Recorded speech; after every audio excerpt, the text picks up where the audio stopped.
So our chair is running about 5 to 10 minutes late. We're gonna get started without him. I just want to ensure that Karen and Stephanie are both online and that they both have the approval of this board to be online and have appropriate reasons for being online. I'm assuming that that's been assured.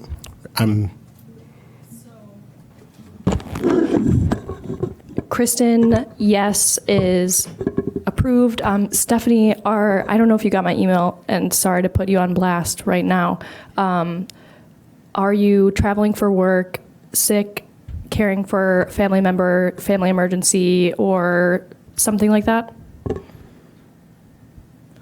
It is one of the approved reasons for virtual voting, basically. Awesome. Great. And so we'll call the meeting to order. We have a quorum? Yes, we do. Okay. Yep. Can I make a quick announcement? Just a quick announcement to everybody. If you could please be sure to use your Google Calendar to respond whether you will or will not be attending these meetings. So I know the invitations went out earlier this year, and folks maybe clicked on the first one, yes, no, maybe, but please go ahead and kind of respond so that we know how many people will be attending, and making sure that we have a quorum, we have enough people here in person, et cetera. Thanks. So this meeting is called to order. Announcements. Congratulations to Kara Pratt. I understand that she's had her baby and that the baby and mom are both healthy. Yesterday we had a community celebration for the adoption of the environmental equity investigation report. And Kristen was there with us and several others. Gabriella and Kirsten are both going to be sort of staffing this board, I guess, through April 22nd. I want to open the floor for any other announcements or anything anyone wants to share.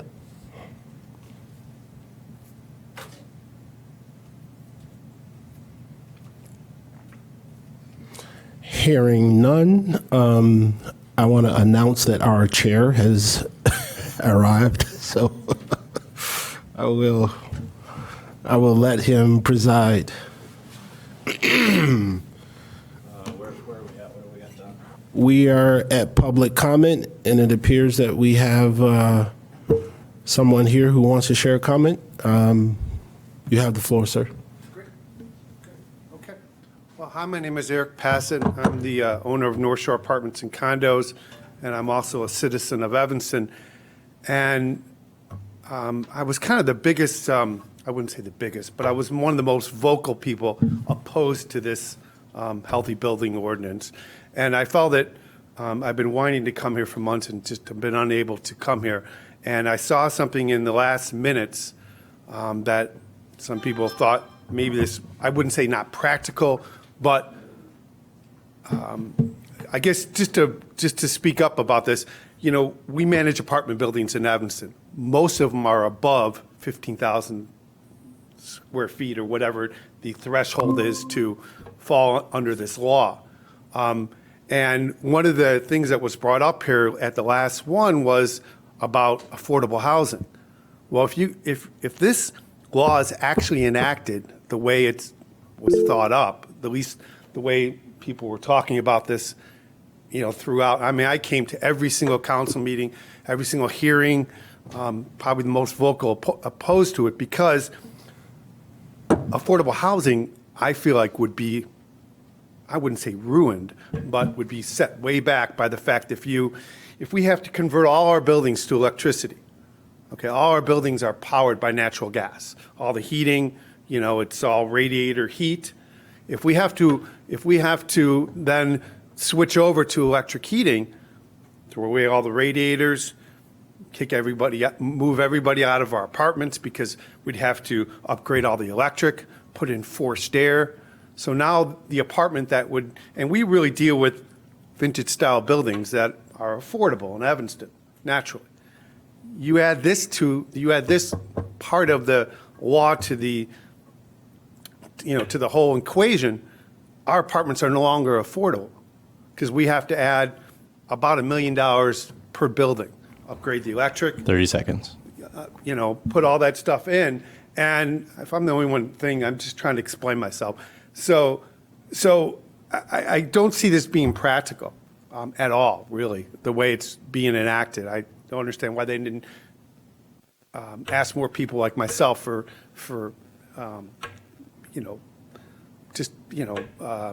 what would happen if they actually enacted this. Plus, if you think about most of the high rises in Evanston, they have backup generators. If power goes out. Well, that backup generator for the elevators are all powered by natural gas. So now no longer do you have an elevator that works in their buildings. So how would a person on the 20th floor get down who's handicapped? And the last point I'll bring up, really the biggest provider of that Alderman Rogers pointed out to me, the biggest provider of affordable housing in Evanston is the YMCA. Well, guess what they are powered by? Natural gas. And those units are so small that there's almost no way practical, and we have a building like that too, that there's almost no way practical to bring in electric heat. So I think this, I know you guys aren't making any decisions anytime soon, but I would really stress this because I don't think anybody really thought this thing through when they were passing it. What was the ramifications? We'd have to kick everybody out of our Please wrap up. apartments, up the rent $400 a month. Where's affordable housing in that? So I just wanted to make sure in a more quieter quorum that I could bring this up. So thank you. I didn't mean to take up extra time, but I think it needed to be explained. Thank you very much.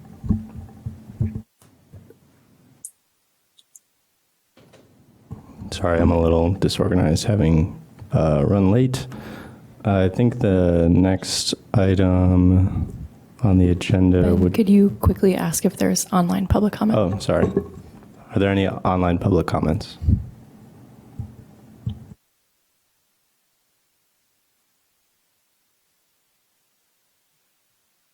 Thanks, Kirsten. Hearing no other public comments, moving on to approval of the minutes. Give everyone a second to look at that.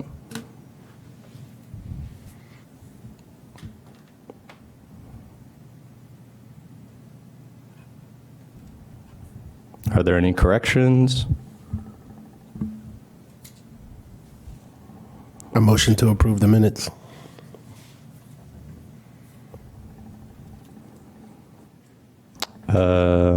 It has been moved that the previous meeting's minutes will be approved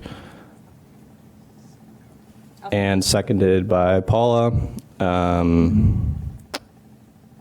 say all those in favor? All those in favor say aye. Aye.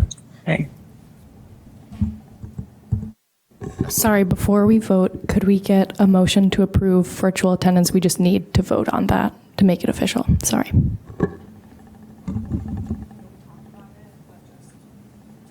Okay, so we need someone to make a motion to approve virtual attendance. Bob moves. And seconded by Baxter. All those in favor? Seconded by Tom. Aye. Sorry, thank you.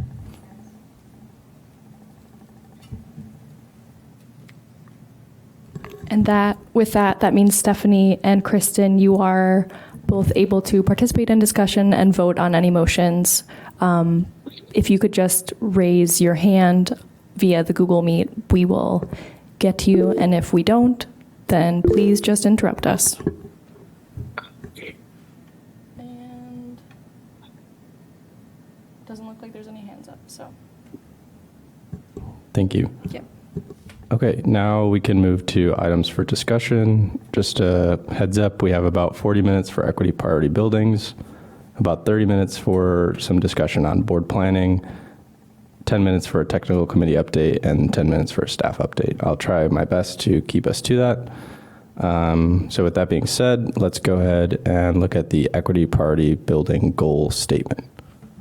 I know that's a little bit out of order.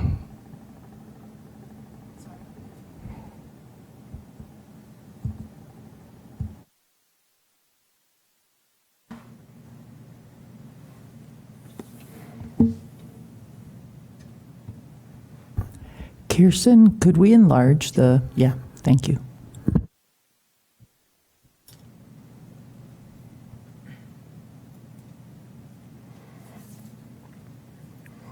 I just wanted to extend my sincere gratitude to Bob and Jessica, who helped put together this document of sort of comparables,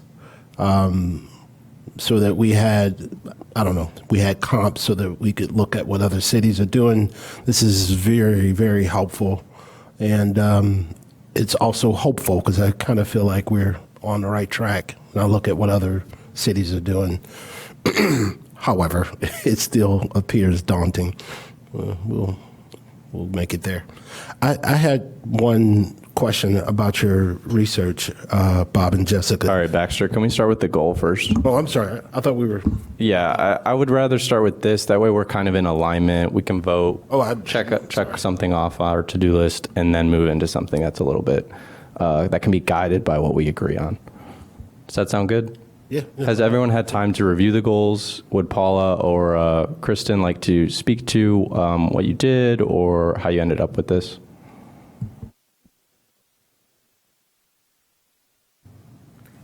Kristen, did you want to start?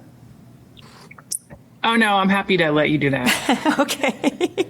All right. Well, Kristen and I met, and we wanted to really take seriously the comments from our last meeting about looking at the positive impacts as well as the things to be avoided. So the first goal is basically equity prioritized buildings, residents, whether they're a residential, commercial, whatever, anybody in these buildings would enjoy the benefits of the reduced carbon emissions, the healthier environment, healthier air quality, and reduced utility expenses from the more efficient building. So that's sort of the first one, is giving everybody, not leaving anybody behind. The second one is determining alternative compliance pathways, who gets some technical assistance or maybe financial assistance to the extent it's available in complying. Equity prioritized buildings, who gets prioritized for that, particularly looking at low-income or historically marginalized communities, because there will be buildings that do need the help, whether it's with planning, technical support, or financial assistance. The third one is implementing these requirements in a way that does not contribute to displacement or becomes a primary driver of increased housing costs, with the idea that housing costs are rent and utilities, and sort of the total cost of what it takes to live in a building or work in or rent space in a building. And I'll add to that third one. We talked a lot about that one, and the reality that there are many drivers of housing costs and rent increases, and that this ordinance and how it's implemented obviously can't account for all of that. But to the extent we can implement protocol and language and eligibility criteria and required documentation that has to be submitted to the best of our ability to try and prevent this ordinance from being a primary driver for those increased costs that could ultimately displace residents and businesses. Kristen, can I ask you, what are some other primary drivers? I understand the need for the modifier primary. What are some of the other? So a rent could go up because someone renovates the building and upgrades appliances or just decor. Rent could go up by virtue of the market. And, construction costs, there's all kinds of reasons that could drive rent up. And as a renter, talking with my landlord, his own costs for maintaining the building go up, so my rent goes up. So there's, I think, a number of reasons. The other reason could just be a neighborhood suddenly becomes popular and rents go up because of demand to be in that particular neighborhood. We see that in Chicago all the time. Stephanie, please go ahead. I think that items 1 and 2 conflict in that I'd like to see item 1 with a period after reduced utility expenses, because regardless of building owner's ability to finance, conflicts with provide technical and financial assistance to the building owner, or provide a compliance pathway alternative. So at least we're considering the building owner. They want to do this, but, as we just heard, if it's physically or financially not achievable, we have to take that consideration. So I would like to see, regardless of the building owner's ability to finance the needed upgrades, I think that should be removed. It's in conflict with number 2. And then reduced utility expenses in 1. While we'd all love reduced utility expenses, the driver of that's going to be the ability and the cost to provide renewable energy. So we can leave that in there as an ideal goal, but I'm tentative on reduced utility expenses when we see it going up regardless of the ability of renewable energy purchases. So that's my thoughts.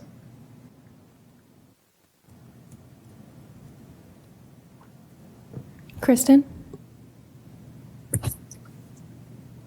Stephanie, could you clarify a little bit more of your feeling that number 2 invalidates or there is in conflict with 1? Because in my reading of it, number 2 actually enables the second half of that sentence. So the additional support provided to those landlords or pathways is a way to ensure they can get where we want them to get, so that everyone, regardless of the resources of the landlord, is able to enjoy the benefits of the policy. So to me, they're like supportive. I'm curious how you're reading it, that they're in conflict. So number 2, right, says that you're going to support the landlord. The landlord will be supported with technical, financial assistance, consideration of alternative pathways. But then to me, number 1 negates that when you say regardless of a building owner's ability, and I use the word landlord, I'll use the word building owner, regardless of the building owner's ability to finance the needed upgrades.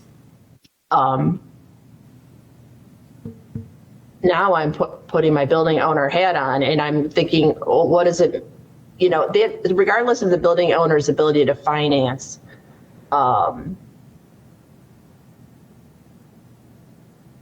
don't think we should get, to me, it says, well, we don't care with the building owner if it's an uphill battle, because he's going to have to do it anyway.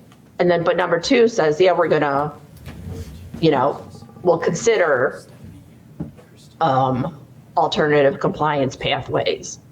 But still, you could have an alternative compliance, but are you still considering the cost, the viability, the financial viability of it for that building owner? Just a comment. So what you're saying.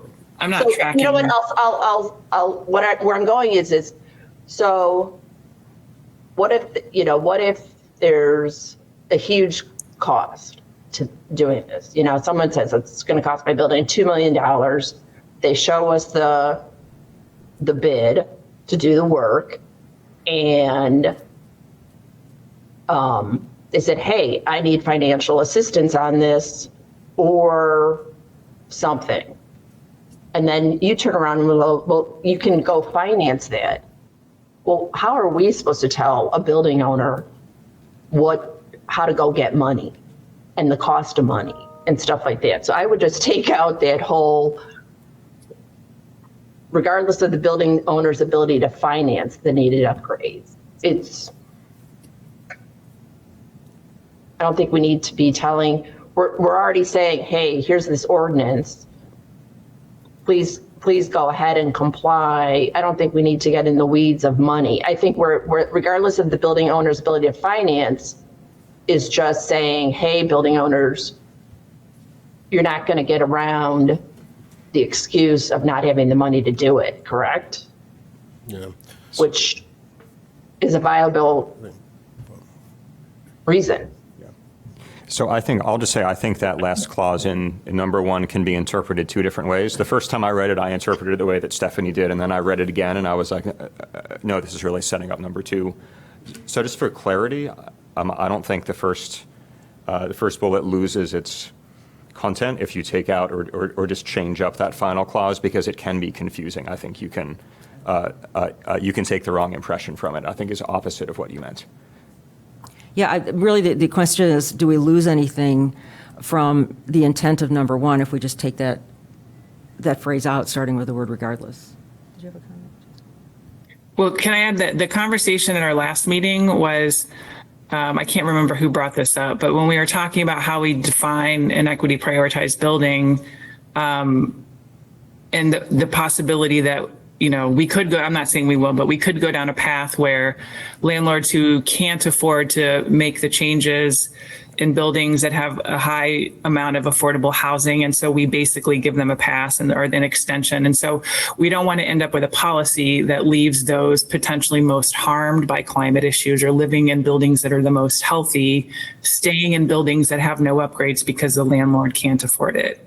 And so we particularly called that out, and someone said, like, we need to say we're committed to everyone benefiting from this policy, even those people who live in buildings where it's not affordable for the landlord to do that. And therefore we are providing these supports to the landlord. So I do think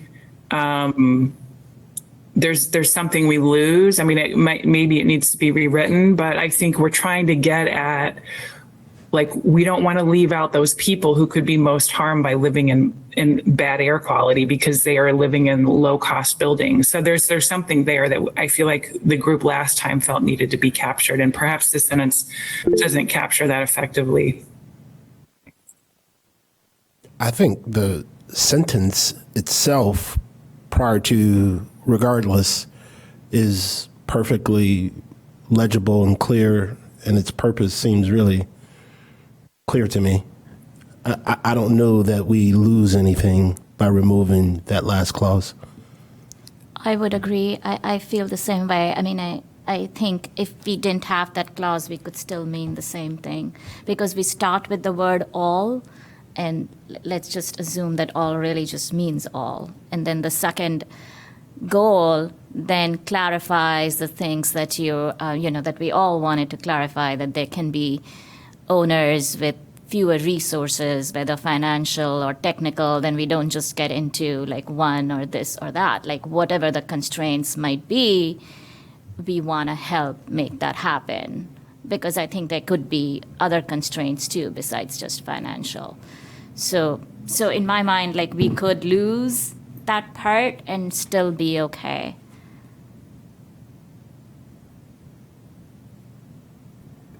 Yeah, in hindsight, I would tend to agree, because it starts with the word all. It still captures the idea of nobody's left behind. I honestly hadn't, and I agree with Bob that now that I think about it, it can be interpreted 2 ways, and I hadn't thought about it in the terms that Stephanie brought up. But yeah, if it confuses things, then it's already an ordinance, and so there needs to be, if somebody's not complying for whatever reason, there need to be steps to approve the alternative compliance pathway to begin with. I did have like a clarifying question for the second one, though. Like, when we say low income, and I always wonder, like, what different people just mean different things by that. So whether this is the place or somewhere else, whether we want to clarify what that means. Like, are we talking buildings that are renting or at less than 100% AMI? Is it 60% AMI? It can just, people feel differently about those things. Yeah, we'll have to do that in the guidance, and we'll get to that in Okay. a second. I don't think the goal statement needs to say percentage of AMI, because we'll get to that in the actual numbers. Okay. Okay, great. Really nice discussion on this. I'm hearing that we omit words after the word expenses in bullet 1. Is there any other edits that we would like to see so that we could vote on this today, or would we like to see one more draft at our next meeting and vote on that? I think this is good.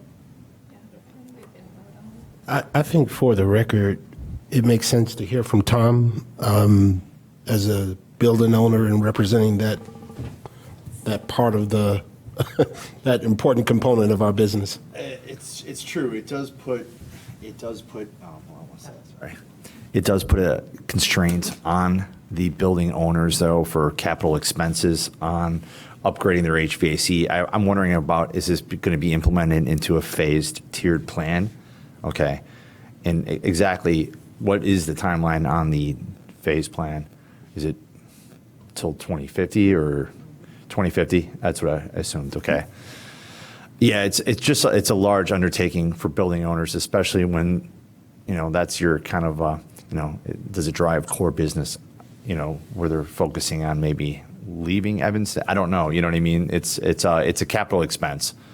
But I also get both sides of the ordinance, so I have to weigh up as a part of the building owners and management association whether or not I go to them and say, well, if this passes, this potentially could, put a financial constraint due to your HVAC cost and capital expenses and infrastructure upgrades as well too. So I think I need to fully kind of dive into it more, and maybe that's some offline conversations with you as well too. But I do see the importance of, maybe kind of tabling the conversation maybe to next meeting as well too. But then again, I would have to kind of go back and weigh up the financial, constraints as well. So if that makes sense. I mean, it's quite a bit of undertaking that we're going to phase out. So, and asking them, for building owners to take on that, responsibility as well. Because it does have, every action has a, reciprocating action, and where you will be driving up rental rates and operating costs as well. So.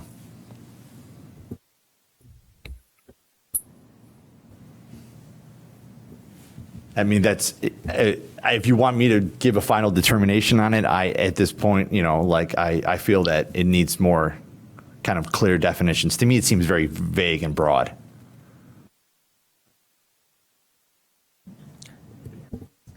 I guess, just to ground us, I think what this definition, these goals are doing, are giving us sort of what are the reasons that we are defining criteria for equity priority buildings, just to, remind ourselves, the equity priority building, we'll be classifying buildings to say, because of your importance to the community or affordability, you get special consideration in meeting those 2050 goals. Either you get sort of an easier compliance path, you get to change your timeline, you get to request, a lower standard, something like that. Or, you get pushed to the front of the line if there are financial resources. So that's the goal here, is to say, why are we designating certain criteria for buildings to get kind of extra help?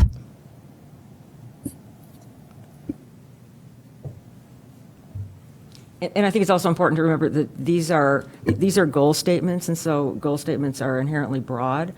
It's in the criteria and then in all the work that the technical committee is doing that will determine the details of how buildings would need to comply. And you know, again, as Jessica noted, these are just goals for prioritizing equity prioritized buildings, not the whole thing, not everybody's buildings. And there will be, I'm sure, considerations for the technical feasibility, you know, gas-fired steam boilers with radiator, you know, whatever the technical feasibility is, as well as the technical committee attacks those considerations. You know, that's part of the that's part of the consideration for both the interim every 5-year requirements and also potentially for consideration for alternative compliance pathways, regardless of whether it's equity prioritized or not. So if we could focus on equity prioritized building goals right now, I think that would be something that we could maybe vote on. Understood. I mean, and I think the encompassing words of all occupants kind of clarifies that too. So I'm all for the broad view of the goals as once we get established more technical advancements in our technical committee as well. Tom, are you indicating that we should draft these goals after we build out some other rules? As long as my understanding that the goals are just kind of more of a broad stroke of just understanding it before we get into kind of a phased game plan of what the building owners should be doing by a certain period. I think these are fine in that aspect. Let's vote.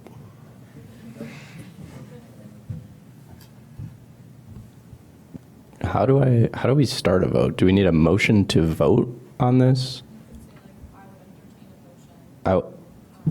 Okay, I would entertain a motion to vote on the goals of equity priority building designation. Okay, I'll move that we vote on the goals of equity priority building designation as written, items 1, 2, and 3, with the edit that the words beginning with regardless to the end of item 1 are stricken.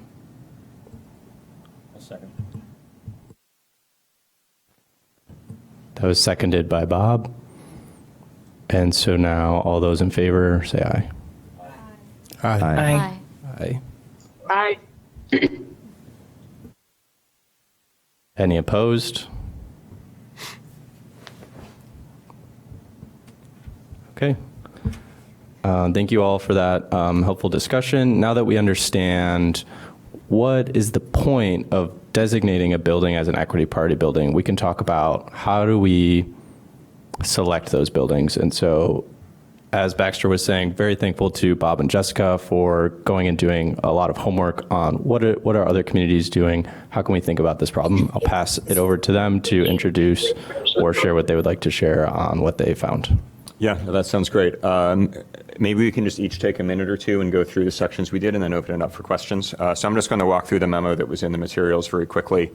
So Jessica and I divided this up. I focused on the City of Denver's program because they have an explicit equity priority buildings program, and then she looked at a number of other case studies. So I'll talk first about the Denver one for a minute, and then we'll get into the others. So for Denver, again, they do have a program called Equity Priority Buildings. They have a relatively new BPS as well, and they're rolling this out now. There are 3 types of buildings, really, that can be considered equity priority buildings. One of those is affordable housing, and I think they've put the most effort into the affordable housing one. There's a couple ways to qualify there. For rental, multifamily, and all of these are multifamily. Their ordinance is 25,000 square feet and up, so everything here is multifamily. If either 2/3 of the units are restricted affordable housing or affordable to people at 80% of area median income, then that building would be considered affordable. Just a note here, the Denver standard is 2/3. As you'll hear from Jessica, a lot of other places have 50%, so that's a question, but it's very common to do an 80% AMI, like income level is generally what seems to be used in these BPS as ordinances for equity. So condos can also qualify. Condos are extremely complicated, so I don't really want to talk a lot about condos at this moment, but there's 4 different ways you can qualify as a condo. Some are based on the income of the residents. One is based on location. If you're just in certain areas, the condo can qualify. And one is based, I didn't mention this in the memo because it's not on their website, on financial distress. We talked to the city yesterday and they clarified a couple things that we were unclear about. So condos are though complicated, but that is for affordability. All of those different measures are ways that a property could qualify. If you're a nonprofit organization who owns a building, you also could be an equity priority building. In that case, they have a list here, which I put in the memo, and these are notably all direct services providers. They don't have like higher education isn't in here, an office building for a nonprofit isn't in here. This is really providing direct services in the community, seems to be what they're relying on for the definition of nonprofits that would meet that equity threshold. And then finally, commercial buildings where the owner has revenue of less than $800,000 in the previous year are also eligible. So those are the three types. The nonprofit and the affordable ones have a lot more restrictions. The commercial one is just based on income. They do not really consider geography here. And this is an interesting story because they intended to. They have a whole equity index and mapping tool that they developed and seem to spend a lot of time on it. And it's an index that includes a lot of factors, income, race, a number of other things. They eventually decided not to use this because I think of concern about susceptibility to lawsuits. They were concerned that if they had a measure that was based on these demographic factors, based on some recent things they'd seen in the Supreme Court, that legal challenges to this ordinance would be easy.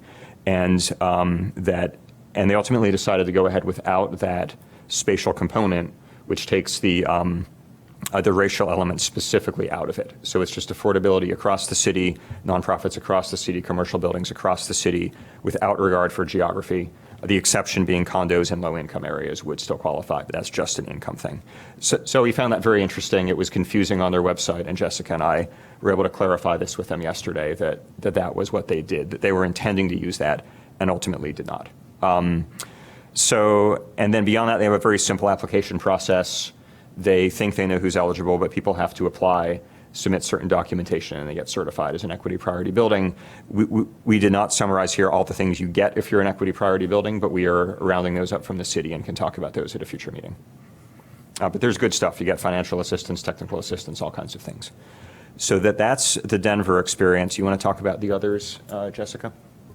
Yeah, sure. So just the framing for my section is, if you're interested in the history of BPS policy, Denver is the first jurisdiction to use equity priority buildings, like that terminology exactly. So Evanston is following that innovation, which is great. But it's really the main sort of apples to apples point of comparison. But that doesn't mean that there aren't similar things to look at in earlier policies. So that's kind of what the rest of the memo is. The other policies do treat sort of community priority buildings with additional consideration in different ways, but they're just not using that exact terminology. So Denver's really like the one that we look to for like, what was their process of coming up with this criteria? The other examples are a little bit more just like, how did they define these building types? I will say, in thinking about Denver, I do think it's important, just to raise that,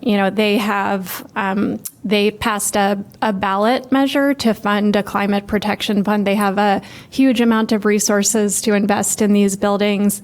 It's also another key difference is the size. It's a bigger city.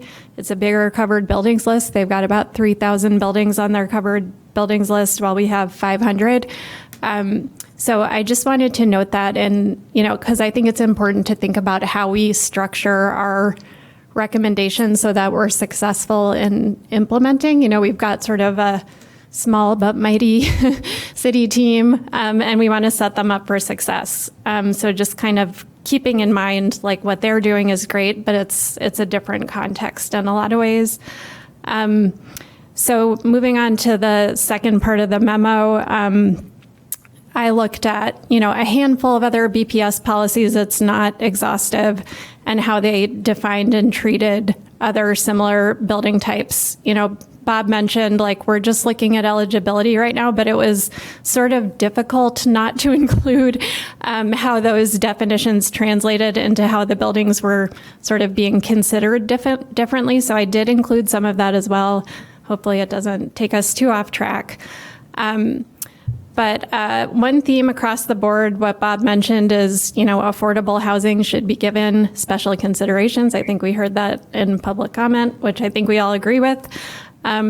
And I'm not going to read out sort of all the different ways affordable housing is defined in the policies that I included, but Bob sort of added I think a helpful comparative statement that I'll just read. So St. Louis and DC's definitions are similar. So they use that majority affordable at 80% AMI. Denver's has a slightly higher threshold, so 2/3 affordable at 80% AMI. And Seattle's looks at sort of deeper levels of affordability, so 40% affordable at 60% AMI, and also specifies a number of years that there needs to be some sort of affordability covenant in place. So this is an important thing for us to kind of consider. We've discussed in previous meetings, we do want to align our recommended definition with other existing definitions and programs in Evanston, or, something like ComEd's income eligible program, to make sure there's alignment and reduce sort of confusion for building owners when they're eligible for this, they're eligible for other things that sort of are complementary. So kind of moving on from housing, Seattle uses a term for kind of the nonprofit commercial spaces that they give special consideration to. Their term is human services uses. And I apologize, I left the definition of that out in the memo, which I noticed when I was prepping for today. But it's, similar to what we saw in Denver. Structures that provide one or more of the following services. So, emergency food, medical or shelter services, community healthcare clinics. There's sort of a list of those types of services. One kind of interesting thing in their definition is they say human services uses provide they're listed services directly to a client group on the premises rather than serve only administrative functions. So that's sort of, I think, an interesting thing to consider. Noting also that Seattle has a human services department that oversees programming that aligns with that definition. So, in their context, the BPS is like pulling on definitions or terms that are familiar in that geography. So not necessarily recommending we adopt that, but maybe look at something similar in Evanston. At the bottom, I also included a few examples of projects that Seattle has awarded decarbonization grants to, just to try to make this a little bit more tangible. I thought, for myself, I thought it was really helpful seeing the names of these projects. There's housing, church, retirement community, the Seattle Art Museum. And then there's the associated award amount and what the award is for. I just, I know there have been a couple of questions around costs. So I wanted to just share those examples since I found them in my research. These are just a few, but there is a link in the memo to the full list if you want to take a look at that. So I'm going to stop there. Again, not totally comprehensive, but hopefully it helps us kind of move forward with those examples. And I think, Bob, we were just kind of hoping to have an open discussion based on what we presented, like what do people like, what don't you like? Anything you want to add? Yeah, that's right. We weren't ready for a recommendation for action or anything today, but from discussion, maybe next time around, we'd be ready for that. We wanted to hear reactions, though.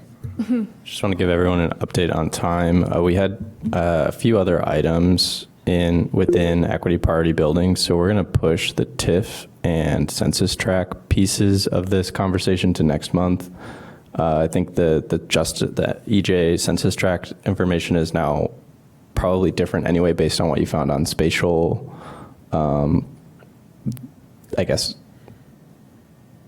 Legal risks. Well, we should talk about that. I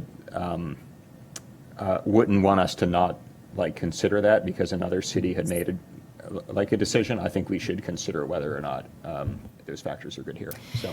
Yeah, we are trying to run down the case and, can do a little bit more research just to make sure we understand what she was referring to. Is it possible we could have the city's legal team provide some help? I don't know that.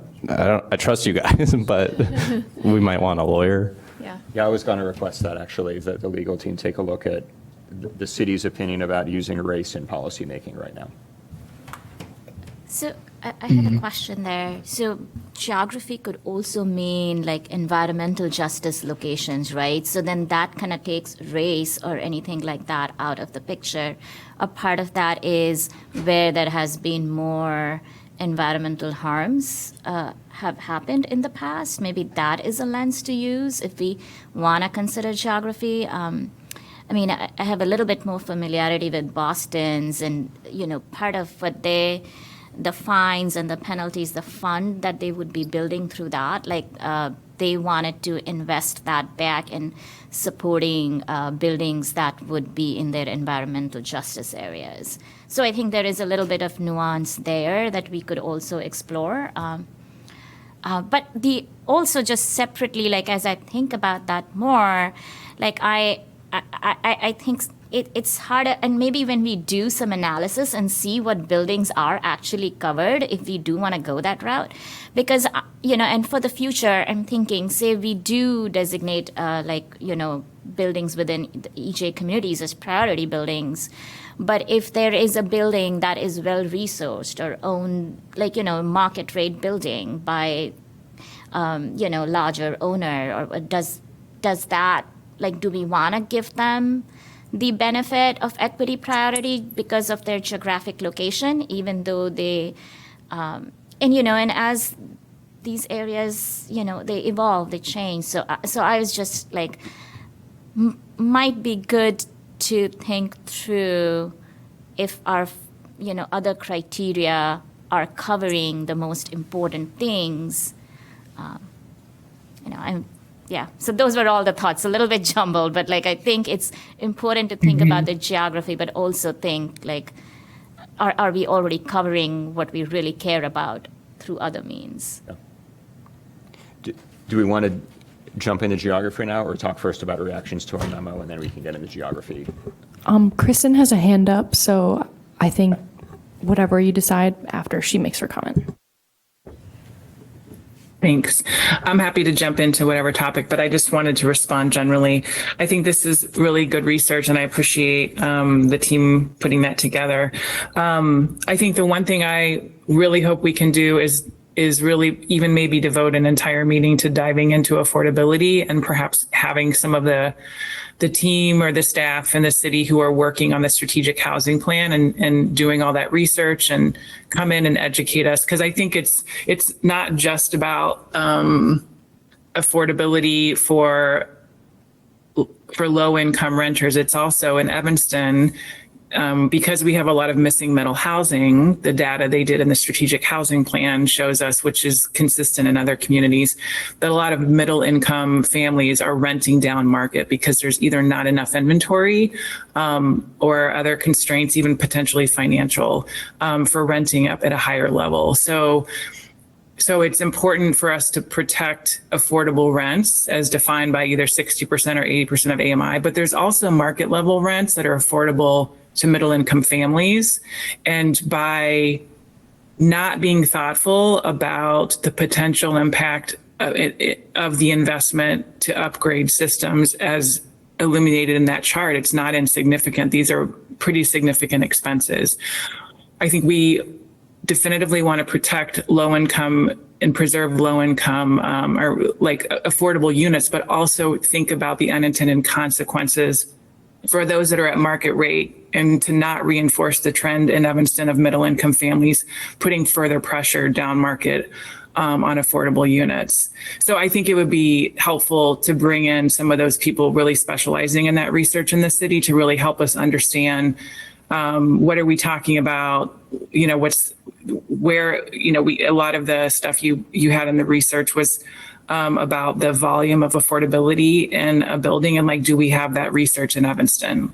Does that make sense in the context of our community to kind of cut the issue that way? Or is there something different about the data we have or the configurations of where affordable units are falling in Evanston? So I think it's really complex, and it will be easy for us to make decisions that have really profound unintended consequences for renters in Evanston.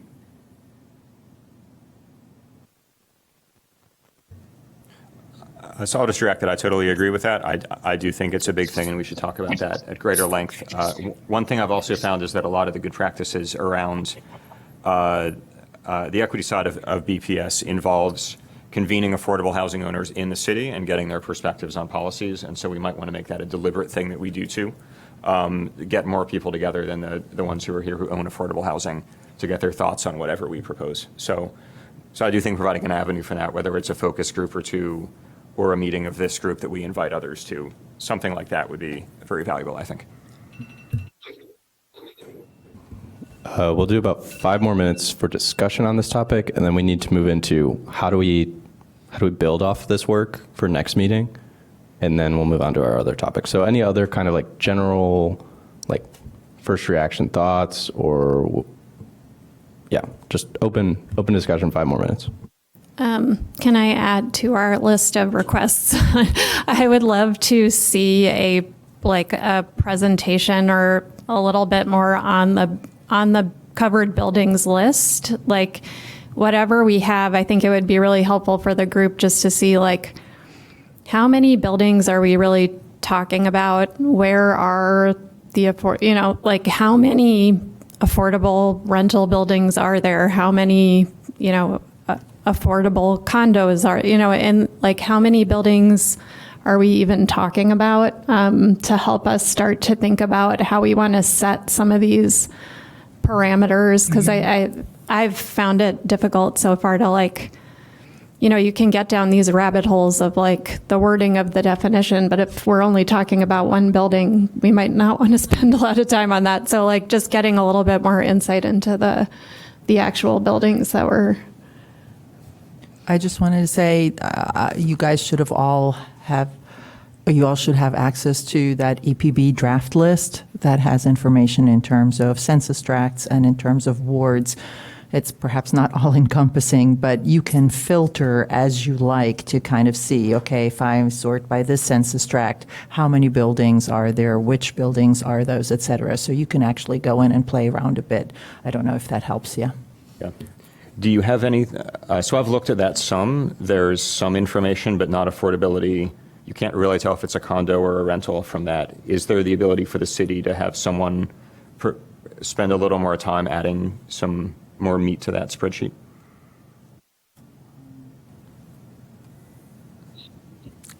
Right now, I don't know. We're spending a lot of time trying to track down ownership. Trying to figure out which ones are condos or not, have not actually looked into affordability. So I think that's a whole different bucket. I wonder if they're I could see if someone on my team could drop some pins on a map with the 80% AMI designation or so, do something like that. Do we have anything like that, like a map with? No, that's one of the things we wanted to work on to see if we could put together a map, but it's not something that we've done yet. That's kind of like work in progress. Okay. So we have the map that exists, just the benchmarking by wards, but we're putting in a GIS request to have a map by SSA and TIF, and also a separate map with census tracts. So if there's any other mapping requests, please email them to me. Well, and I'm wondering, beyond mapping them visually, Gabrielle, I know for the technical committee, you already are sorting data in different ways, building by building, and I'm wondering if that information eventually, right now you're tracking down the owners and just figuring out who's who, but if eventually a designation, once we once we all agree on who qualifies as it, or what qualifies as an equity prioritized building, if that could be another column in that spreadsheet, because then we can sort and see, there's 80 equity prioritized buildings that are residential and 20 that are commercial and 12 houses of worship, or whatever the numbers are. I'm making these numbers up. But, that would be another way to look at that, just so we could sort of see the magnitude of the issue. Okay.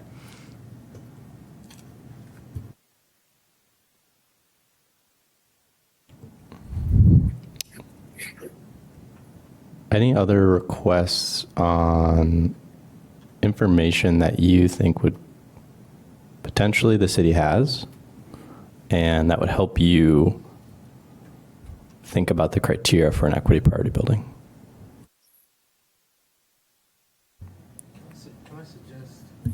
Can I suggest that we go through and everyone sort of submit? We have in one place, what I don't want to happen is for these piecemeal requests for staff action. So can we sort of organize, and I don't want them to be redundant, and I don't think it's your job to sort of figure out which one to pursue. So if we could all just sort of on an email thread share our request for staff support in the context of EPBs, if that makes sense. I think it also may make sense to go through all of that content that we generated on EPBs, I think 2 months ago, and all of these other cities who are generating guidelines around EPBs, and list the ones that we all find to be relevant, important, and necessary. And then we can, Ben and I, we can just sort of clean those up and we can begin voting in the next month or so. I'm wondering if that makes sense at all. I think what we have is we have context, we have some research, and we just need, I think, a little data. And I think we can start creating rules for EPBs, if that makes sense. Does it, Ben? I think Kristen. Baxter, I don't know if this is what you were also thinking about, if there's a way for us to submit questions, because I think instead of I think all of us are probably forming a lot of questions and things we want to know more about to inform further discussions, if that is something that could be included in anything we pull together. And then I think in terms of setting a timeline for 2 months out voting on kind of guidelines, I think whatever we come up with, like as Bob was saying, that we sort of test out a little bit through focus groups with people who are living that reality to see if what we're coming up with makes sense, or if there's unintended consequences that we haven't surfaced that we want to dive deeper into before we finalize what our recommendations are or vote. I 100% support the idea of focus groups. I think we probably need to think about what demographic we want to bring into the space. I certainly want to hear from landowners, building owners, tenants, maybe neighbors. There are a lot of different groups. There shouldn't be too many, but I agree. That's a great place to start. But I want to just caution this board. I think that we should begin to create rules and not stress over the technical or legal components, and give that for peer review. Have some other cities take a look at it, have corporate counsel at the city of Evanston look at it, have housing experts, building owner, real estate agents look at this stuff and sort of review our work, as opposed to doing that here. I'm trying to think, how can we do this and be OMA compliant? When people submitted their goal, we had that everyone submit goals. Did people also submit criteria? I did. Some people did. Some people did. Okay. All right. So That's great. So here's one thing we could do between meetings is we can compile that. We can also compile the list of things like what's Denver using as criteria. Well, those will be individual rows on a spreadsheet. Everyone will get the spreadsheet, and you'll just put like a 1 if you like it. And the spreadsheet will go to each person individually. We won't see what other people respond. Then you'll send the spreadsheet to me and staff. We will then put everyone's responses together. We'll find which ones have the most points or something like that. We can review that next meeting. And then from there, we can start seeing, okay, which ones are most relevant to this board. Does that seem like a next step? Just a comment on that. It depends on how detailed we get, I think, because if it comes down to like what level of affordability should we be setting, should it be 100% AMI, 80, half the building, 2/3 the building? We really need some data about like how's that going to affect buildings in the city before we can pick one of those. So I feel like we might be able to pick categories, but not the technical details might be an appropriate thing to ask about now. But I just think we need to know how this is going to affect our buildings before we can decide what we like, if that makes sense. For example, if we're discussing housing affordability, there's a rubric for that through HUD. I think that there can be another column in the spreadsheet where we identify sort of the authority that we want to submit to. I think on affordability, we should probably look, I mean, Bob, jump in here. You know this better than I do. HUD has a very clear sort of categorization, a classification system for what they consider low income, very low income, extremely low income. So they're very specific. Bob? Yeah, I mean, I think there's tons of different ways to define affordability. I think HUD is one, as Jessica said, ComEd has one, the city has its own. So I do think there's also what percentage of buildings in the or units in the building need to be at that level for it to qualify.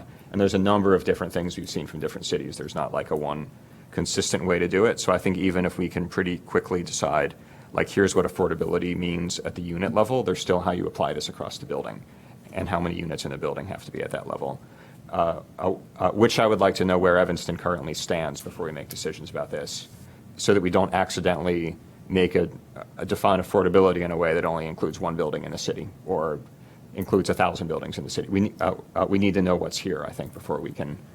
Could it be a little completely decide that. iterative, you think? It sounds like it could it be a little like iterative? Like, could we Yeah, like totally. start with this is what we think, like, you know, a certain, whether it's 50% or 2/3, and then like at the same time, if this other research is being done, this is what it actually is in Evanston, and then we can start to line up that if we only say 50%, then we are not like finding many buildings, perhaps. Then for Evanston, we might need to go up to that at least 75% of the rest.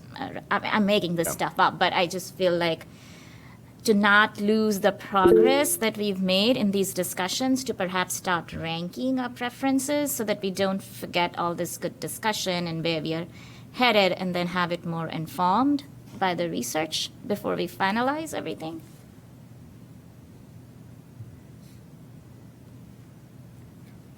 Kristen, and then we are coming up with our next steps, and then we're moving on. Sure. I think I do think bringing in staff working on the strategic housing plan and proliferation of affordable housing in Evanston to inform our thinking, to me, makes more sense. And taking a meeting or a half a meeting to really inform ourselves, to make sure we're in alignment with this broader vision that the city has for housing affordability, will perhaps make the process more efficient versus having to circle back and maybe reevaluate our thinking. Okay, thank you. So it sounds like it's so hard to try and plan this out because we don't know the availability of that staff and, you know, whether they can make our next meeting, but in my ideal world, they would be at our next meeting. In the meantime, do we also want to do that sort of like homework of compiling a long list and in an OMA compliant way, people saying which they like?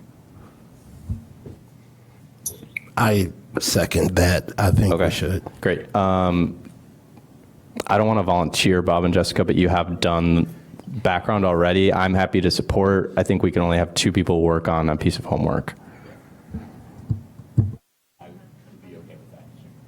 Okay. Great. So we have our next steps. Hopefully we'll get some housing experts in our next meeting, and you can expect something from Bob and Jessica. Maybe give them a couple weeks to pull that together, and then you have a week. And Tom, I want to let you speak. Sorry. I just want to, have we thought about once we've identified these locations, whether it's being housing or commercial, or maybe our next steps, once we've identified maybe visiting some of these sites to do a site location to see exactly? I'm on the operations side of things. You guys know a lot of the behind the scenes and experts in HUD and everything like that. And so I know how buildings run and how they're real energy consumers, right? I know some of us are mechanical engineers as well, and I teach lead. I just want to get a feel for some of these residential sites that are, that were designated as EPBs. And I just want to see and kind of feel, I think organically that's a good way of approaching it as well too. Great. That kind of flows nicely into the next point, which is planning. I just wanted to say really quickly, if there are specific requests for other City of Evanston staff, please let me know like this meeting so that I can contact them today so they have a month to make sure that they're available at this time.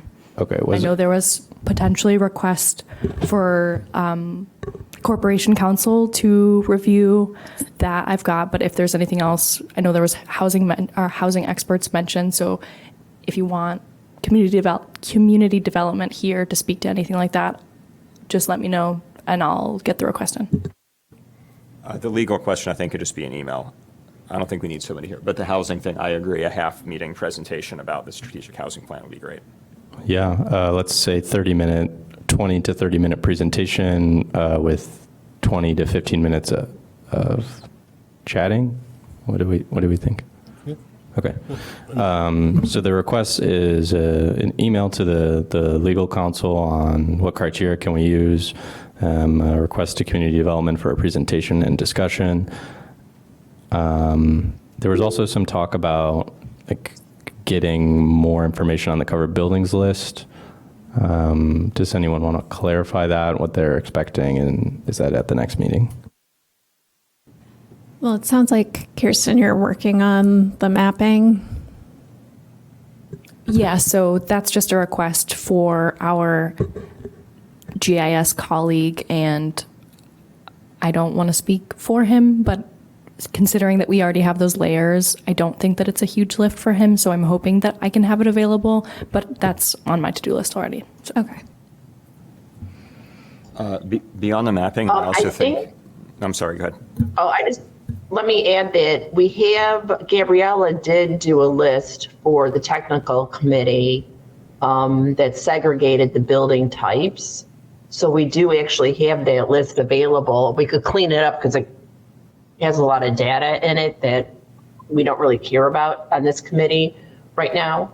But that exists. That spreadsheet exists, identifying which buildings are multifamily, so on and so forth. And I think that's what Jessica was asking for. Great. Sounds good. We're going to wrap up. Oh, Kristen? Yeah, so I wanted to ask if it's appropriate when the city housing staff present, can we invite them to bring to the presentation their own sort of professional discretion in terms of not just presenting us cold data, but like ways to think about the data, things for us to consider as we engage with it, things that they think are important in terms of protecting affordability with this ordinance. Can we invite them to bring that perspective as well? Or is that sort of not appropriate? I'm happy to invite that. And if they're able to, let's invite them to. That's all we can do. Okay. Okay, great. So we're going to move on to the next topic, which is planning. Kirsten, would you be able to pull up that spreadsheet? No worries. While we have a lull, we will make the technical committee update very fast and the Sustain Evanston update also very fast. Okay, I'll start speaking to this. So there are a few questions, key questions that I want answered for people to weigh in on. This spreadsheet is a draft, as we just experienced. It is incredibly hard to plan this out. Right now we have a new meeting that's almost entirely a staff presentation. So I was just trying to map out what are we doing? And Kirsten, if you go to the sheet that's something like rules, maybe, rule book, something like that. It doesn't matter. Anyway, Boston has an ordinance and they have a rule book. And we have gaps that we have to fill in on our ordinance. And it's a little bit unclear right now. Are we amending the ordinance when we're done? Are we going to have a rule book? And so what I'm trying to make the point here is we don't have a clear end deliverable for our work. We have a presentation. We might have an amendment to the ordinance. We might have a rule book. We need to get that sorted out. And so that's kind of a combination of folks working together. That's this board, that's the technical committee, that's staff, and that's also probably city council weighing in on what do they want to see from us. So I'll just make the point that similar to what Bob and Jessica did, kind of looking at what other communities were doing, we often times see two things, like we'll see like an official document adopted by city council. It's not very malleable. And then we'll see something more malleable that, like, for example, staff can update, where it says, the ordinance might say you report your data to the program. And then something more malleable will say that people actually look at year over year, in plain language will say, we're using Energy Star Portfolio Manager. And so we need probably two different things. But we need to narrow that down, and I want to let Gabrielle speak. No, it's fine. Do you want them to be looking at this? It's fine. So now can we go to the other one, that's the other sheet that says draft work plan V2. Okay, so please just take maybe 20 minutes to try and look through this sheet. The first, the rows are generally organized in a way that these are things that are prescribed in the ordinance for this committee to take on. Some of these are going to be relevant for our end deliverable. Some of them are ongoing tasks. Some of them are things that we need to do in future years. So I tried to map out which ones are going to be end deliverable relevant and which ones are not. And I also tried to map out which ones have interim steps. So, for example, Tom mentioned kind of basically some community engagement. Other people have brought it up. I want to directly ask, how much time do we want to budget for equity priority buildings, community engagement? Do we want to see 2 months? I would suggest longer than a month, but we don't have a year.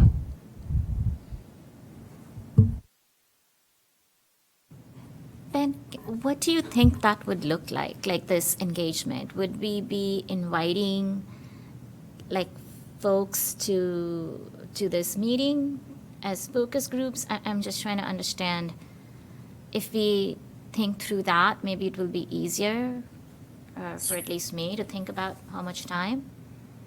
If I could say something, I think it's always good to have all key stakeholders kind of available, right? I think we should have representation of the occupants of the residences, maybe also if there's a management company or if there's an owner of the property as well, just to kind of hear their concerns. And so I think it's kind of like the iterative approach, right? So we can kind of all sit and talk about it and see exactly what their concerns are from an owner's aspect and from a resident's aspect as well, and us putting these guidelines and rules and goals together.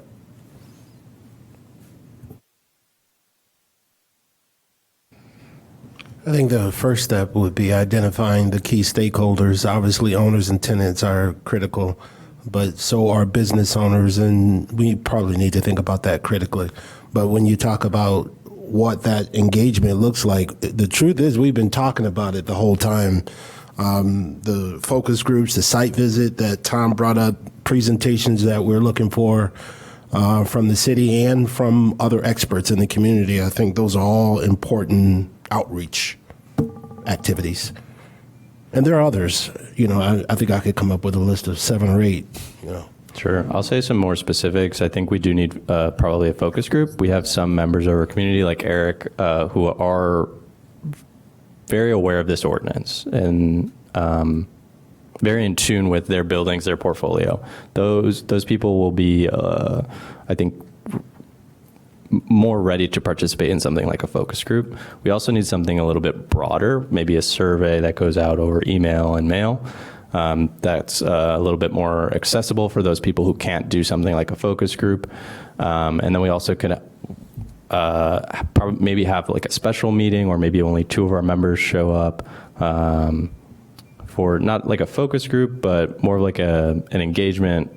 I don't know what to call it right now, but it's not a formal meeting. We are not speaking into microphones like this. We're presenting, but we're mostly listening. So just to provide a little bit more context, but for the sake of planning, how much time do we want to budget for that? Because if we have until next January, which is when the technical committee is expecting to be done with standards draft, hopefully, that we need to start budgeting, okay, because now we've added the strategic housing meeting. We've added at least probably 2 more meetings before we're voting on our equity party building criteria. Then we can start doing the engagement, and then we're going to revise. So the timeline is pretty tight on that. Kristen. Stephanie, sorry. So what is the goal of the community engagement? I think I missed that. Because on the technical committee, we're talking about community engagement and how that looks to the covered properties so that they are compliant with the ordinance. So can we define first, maybe I missed it because I wasn't at the last meeting, what the purpose of engagement is? Oh, sorry, I put that down. Hey, Stephanie, it's Tom. I'm thinking myself outside of the box and thinking about if I'm a business owner and I'm in one of these older buildings themselves that potentially, I could be increasing my, repairs and maintenance to my site. So I'm thinking, I think it's maybe just informing them and seeing that whether or not what the approach is going to be. And I think it's the awareness to them. And I think I also need to potentially see exactly some of the residential side as well, right? I think if I'm going to go in there and kind of price out new mechanical systems and everything like that, I think I need to know what type of environment I'm looking at. So I think it's, and seeing, obviously these are buildings that need to be upgraded, right, in the next 25 years. So I was just looking at it from all key stakeholders aspect. And I'm thinking that, to jump on what you're saying, Tom, is all those resources are on the website with, you can find people to do audits, you can find people to do, ComEd will give you a facility audit. For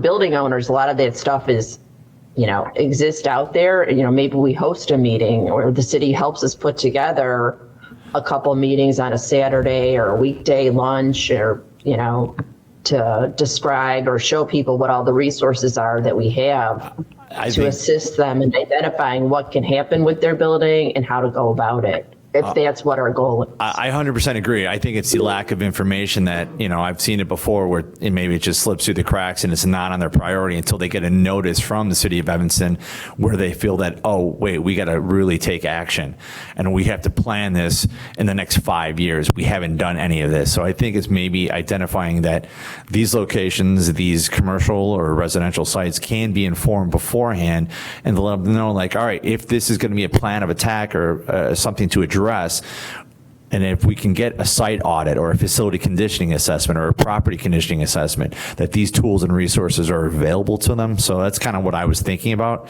It's just maybe making them even more aware and stepping up the awareness.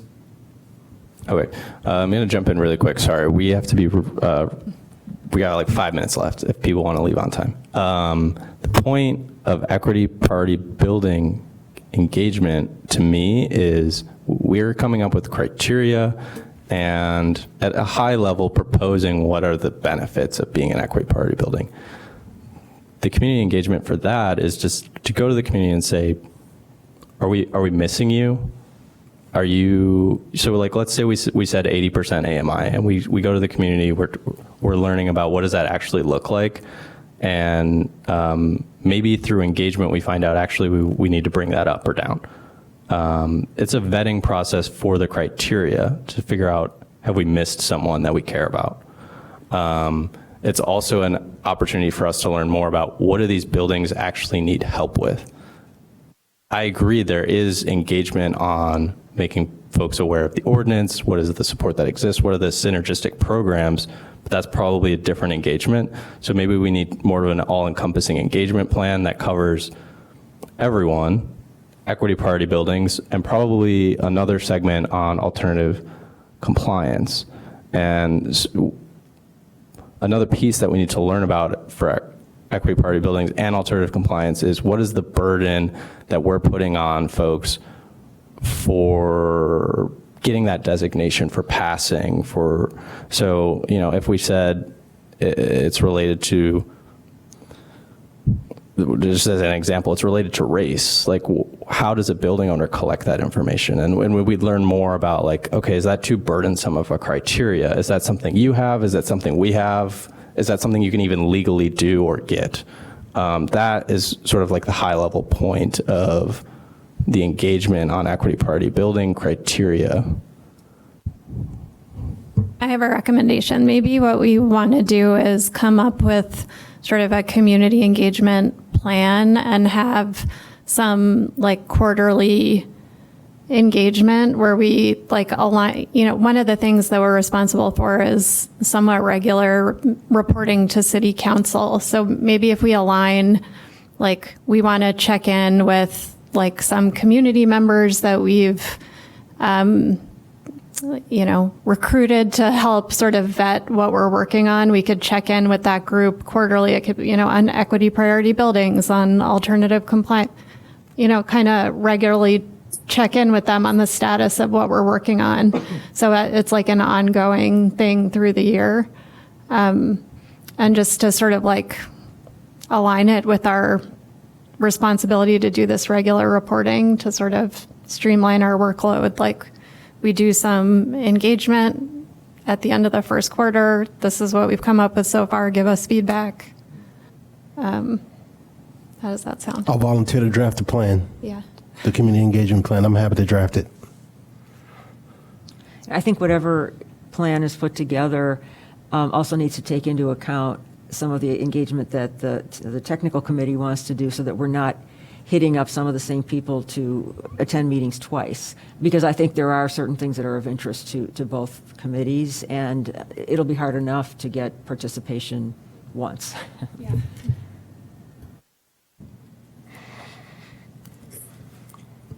Okay. So we didn't answer how long do we want to do engagement for necessarily, but I do like the direction we're going in. Creating a plan sounds great. It's going to be a little bit more tangible for us to discuss, and folks will be able to better understand what kind of engagement are we doing. I'm not even aware of what technical committee engagement they're wanting to do. So a lot of moving pieces here. I'm looking for someone to help me with some of this agenda planning. I think that will include interacting with the technical committee, staff, and potentially city council to figure out what is the end deliverable and what is our timeline, and also filling in some gaps on, just that. So does anyone want to help with that? I'm happy to. So, Paula, if you wanted to help, go ahead, because you. I could, yeah. Again, unless you super wanted to, happy to help. Paula has great connections with city council, I think, so let's do that. Yeah, you attend Better more than of these me. meetings anyway. Okay, yeah, let me know. Okay. Well, we have 1 minute. I don't know. I'm able to go 10 minutes over. Does anyone have a hard stop? Okay. I do. Okay, so unfortunately, we did not get to the technical committee update unless someone wants to do that in 30 seconds.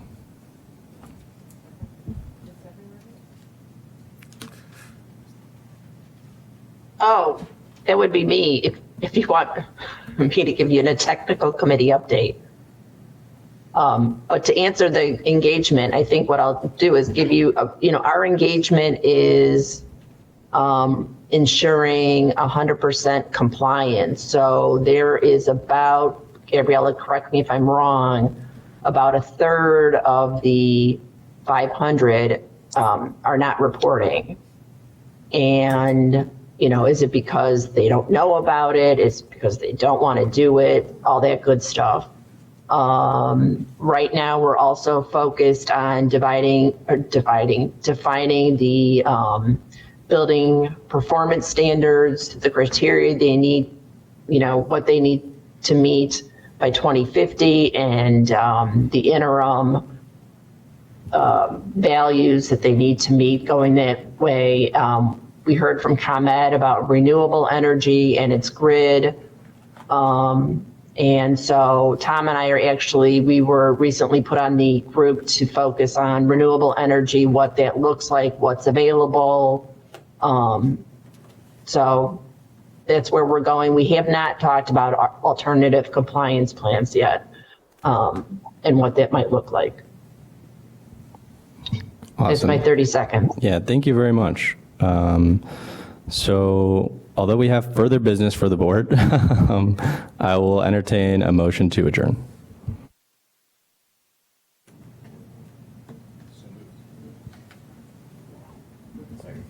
Seconded by Tom. All those in favor say aye. Okay, the meeting is adjourned at 11:31.